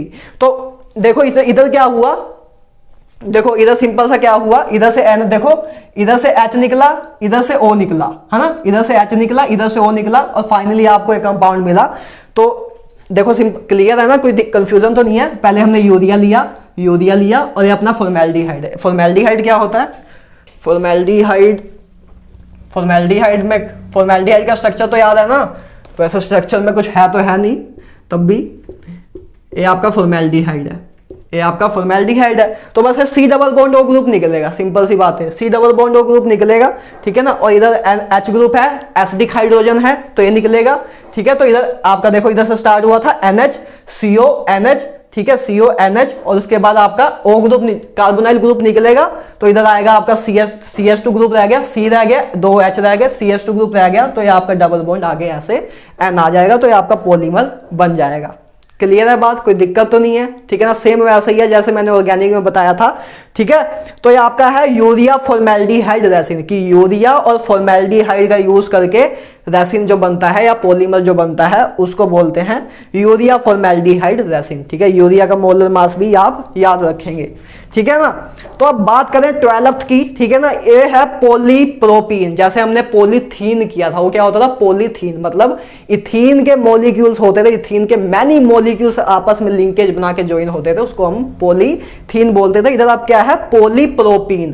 प्रोपीन मतलब देखो प्रोपीन क्या होता है, ये आपका प्रोपीन है, ठीक है ना, ये आपका प्रोपीन है, 3 कार्बन वाला ग्रुप कंपाउंड और जिसमें एक डबल बॉन्ड हो, तो ये आपका पॉलीप्रोपीन है। पॉलीप्रोपीन की जब पॉलीमराइजेशन होगी तो आपको ये मिल जाएगा। जैसे हमने पॉलीथीन बनाया था वैसे पॉलीप्रोपीन, बस उधर इथीन यूज करते थे, इधर प्रोपीन यूज करेंगे, काम खत्म, ठीक है। तो ये आपका बस ये पॉलीमर बन जाएगा, ठीक है ना। इसी तरह पॉलीस्टाइरीन एक, ठीक है, जैसे आपको मैंने स्टाइरीन बताया था, ठीक है ना। अच्छा, इसको हमने ज्वाइन नहीं किया तो चलो इसी बहाने आपको स्क्रीनशॉट में बच जाएगा, कुछ नहीं तो आपको बाद में इसको सही करना पड़ता।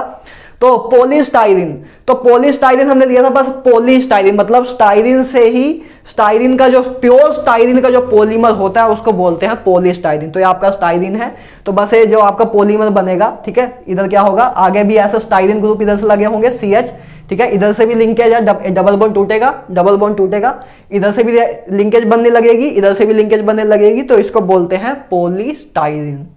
तो इसी के साथ अपना पूरा पॉलीमर खत्म होता है। अब जाना बस एक बार आप प्रीवियस क्वेश्चन कर लेना, सब कुछ सारे क्वेश्चन हो जाएंगे मेरे हिसाब से, तो 100% क्वेश्चन ही हो जाएंगे। और अगर 1-2 अगर क्वेश्चन ना भी हो, वो होंगे इसी बेस पे, यूज के बेस पे, कि ये कहाँ यूज होता है, आपको यूज नहीं याद होंगे उसके, कि ये बकेट बनाने में, कौन बकेट बनाने में यूज होता है, ठीक है ना, कौन अनब्रोकेबल क्रॉकरी बनाने में यूज होता है। तो ये सब वैसे मैं बता चुका हूं, लेकिन एक बार जब क्वेश्चन के फॉर्म में करोगे तो मेमोराइज अच्छी तरह हो जाएगा। बाकी आपके 99.9% क्वेश्चन तो हो ही जाएंगे, ठीक है ना। 100% भी आप मान सकते हो, मैंने तो अपने तरफ से 100% ही करा दिया है। बस 0.01% जो है वो तभी आपके अंदर DNA के अंदर कॉपी होगा जब आप अच्छी तरह प्रैक्टिस कर लोगे, तो ज्यादा क्वेश्चन होंगे नहीं और ज्यादा टाइम नहीं लगेगा। अभी बस चैप्टर खत्म हुआ है, तो जाओ एक बार बस प्रैक्टिस करो, रिवाइज करो, काम खत्म करो, ठीक है। तो चलो मिलते हैं नेक्स्ट वीडियो में, तब तक good bye, have a nice day. इसका स्क्रीनशॉट ले लेना।